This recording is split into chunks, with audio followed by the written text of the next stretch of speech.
I'm Richard Bilkey from Booktopia.com, and I'm very lucky today to be talking to author Catherine Jinks about a new book, The Reformed Vampire Support Group.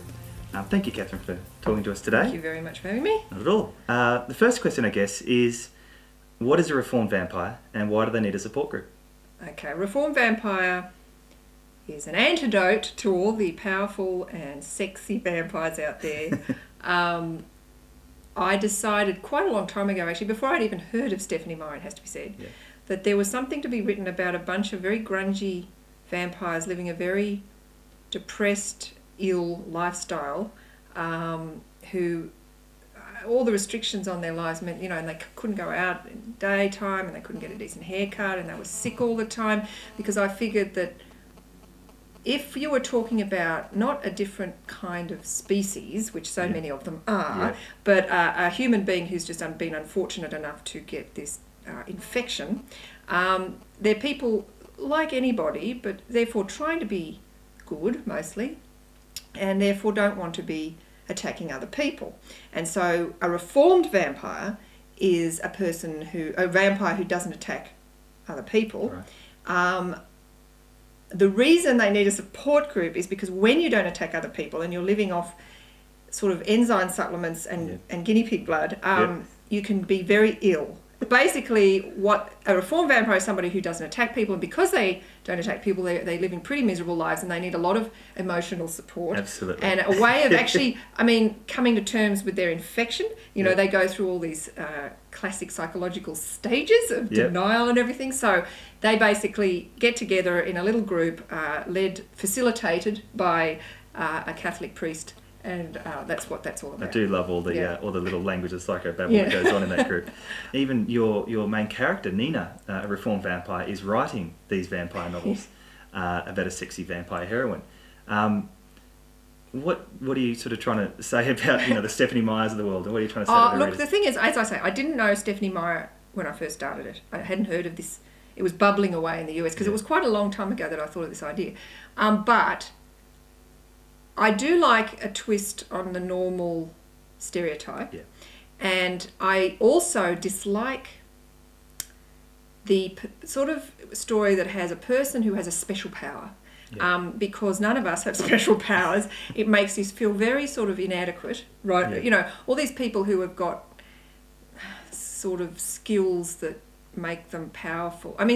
So what if they can do this, that, and the other? They're so powerful. Who cares? It's the people who are really struggling with problems who I find interesting. Frankly, giving the stereotype a twist is a classic comic device. When you've got, the reason that one of the reasons that Nina writes all these glamorous vampire books is that, of course, it gives me the perfect excuse to kind of contrast the reality with the kind of fantasy. So I suppose that's part of the whole reason I wrote the thing. The whole adventure starts off because one of the vampires is found dead, and they realise there's a slayer on the loose.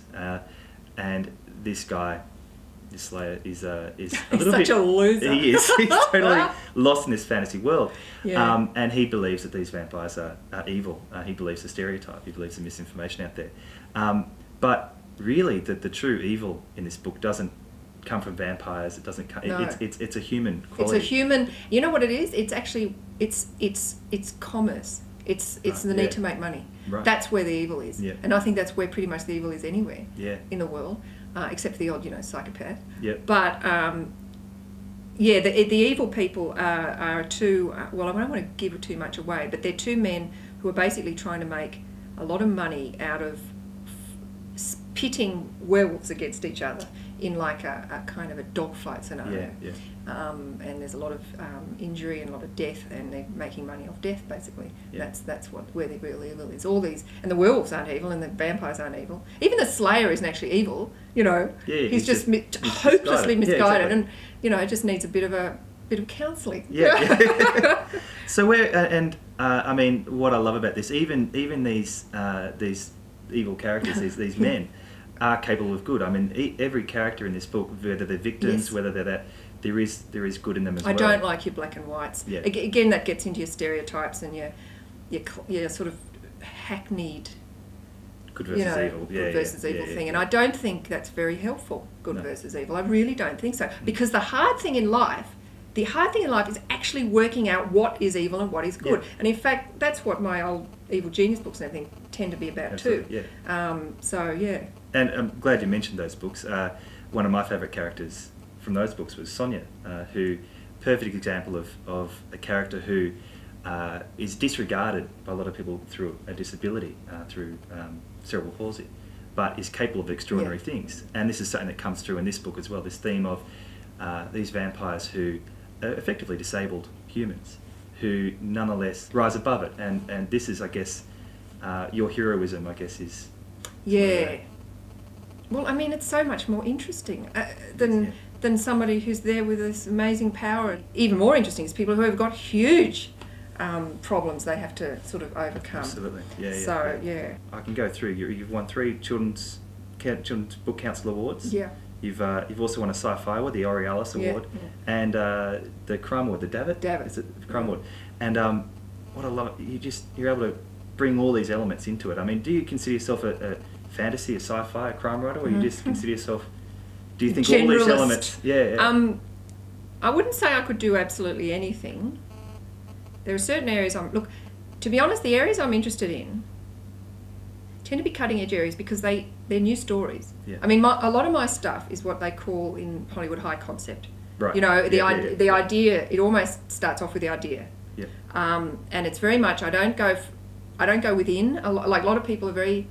They're not autobiographical with their fiction, but they very much base it on their experience. Yeah. I tend to go outside, bring it in, and then try and invest it with what emotional baggage I have. You know. Yeah. So.